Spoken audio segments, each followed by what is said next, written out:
Student Support Services, Program Review, the Narrative section.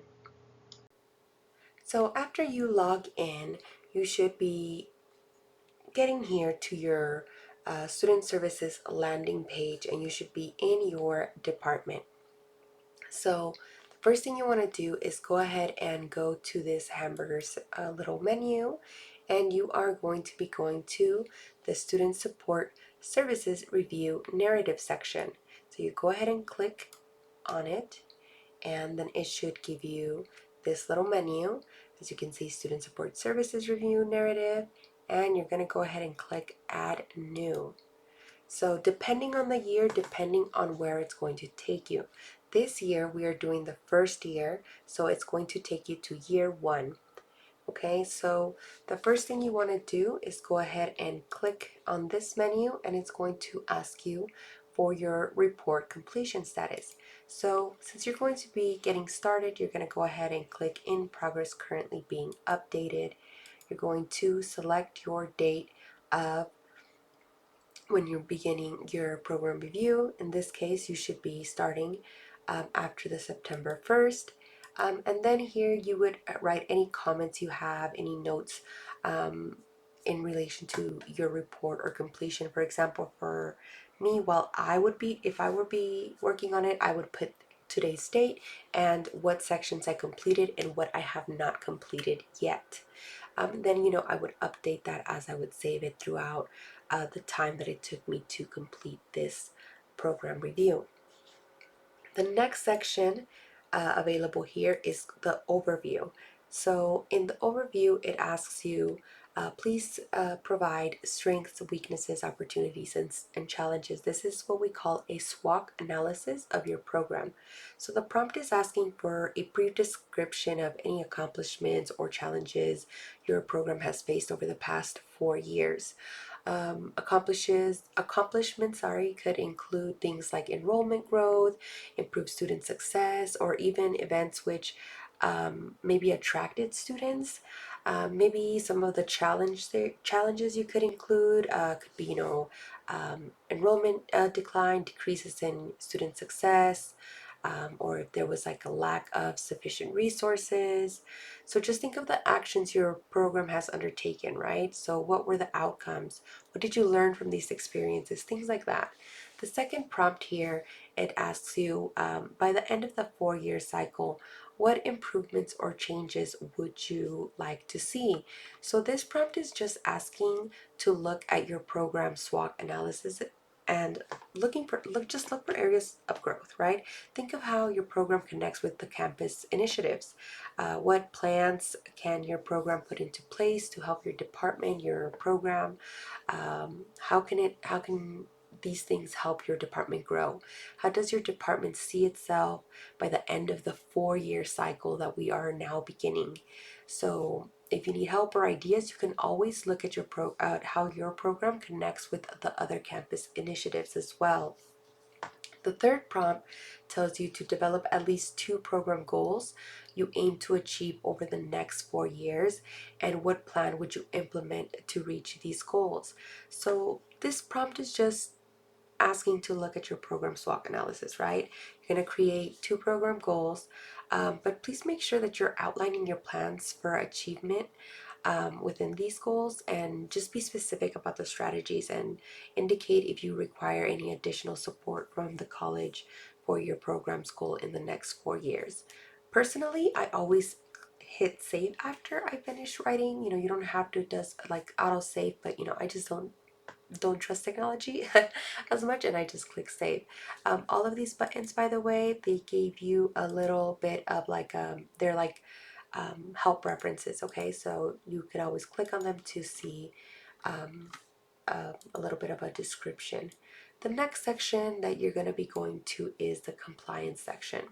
So in the compliance section, the first prompt asks you about your service area outcomes, and it asks you to summarize how the department has utilized the service area outcomes to enhance its services during the 2023-2024 term.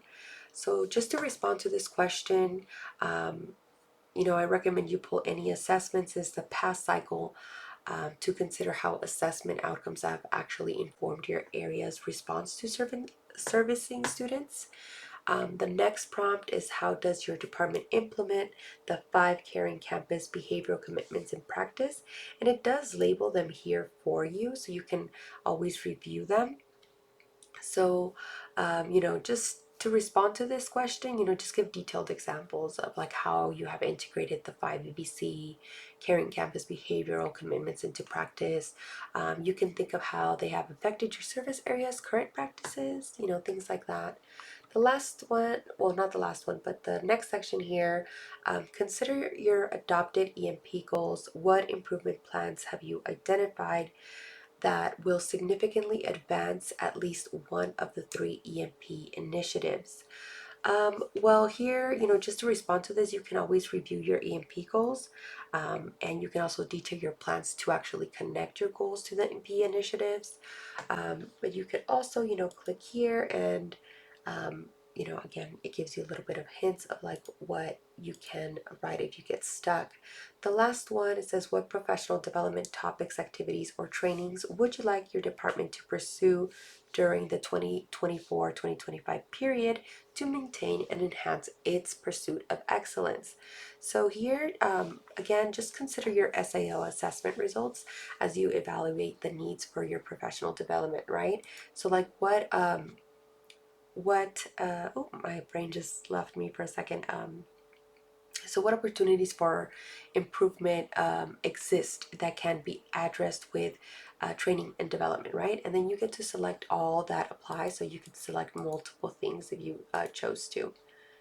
So the next section is the resource management and continuous improvement. Here, you could select yes or no if, and to the question, has your program received augmentation funds during this program review cycle? And then if so, describe the status of the augmentation funds your program received and whether these funds have been used. And if they have been used, evaluate how these funds promoted student success and or the advancement of your program. So I do want to say here that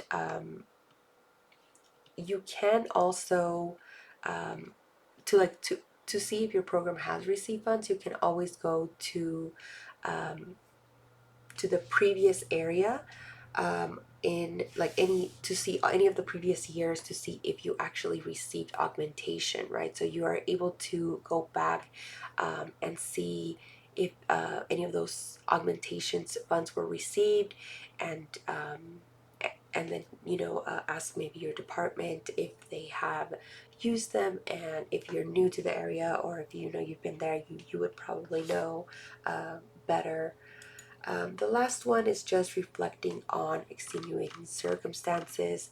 So here you're just going to describe any extenuating circumstance or program uh, that needs that have not been addressed up in this section or in the entirety of the program review. So once you're done completing these 5 sections, you are actually able um, to save your document, right? So I would again click save before you leave, and then you're done with this area. Now once you are done with the program narrative, the program annual planning and augmentation portions as well, so these areas, and if it's a program review a year, that includes data analysis, also your data analysis. um, Once you're done with those, you are able to come back here and change it to whether you want it to be sent to a peer technical review if you are within that deadline, or just if you are completely done and just want to submit it for division review, you're able to select here and then again update and change your comments here. So click save and then you are done. So thank you for watching.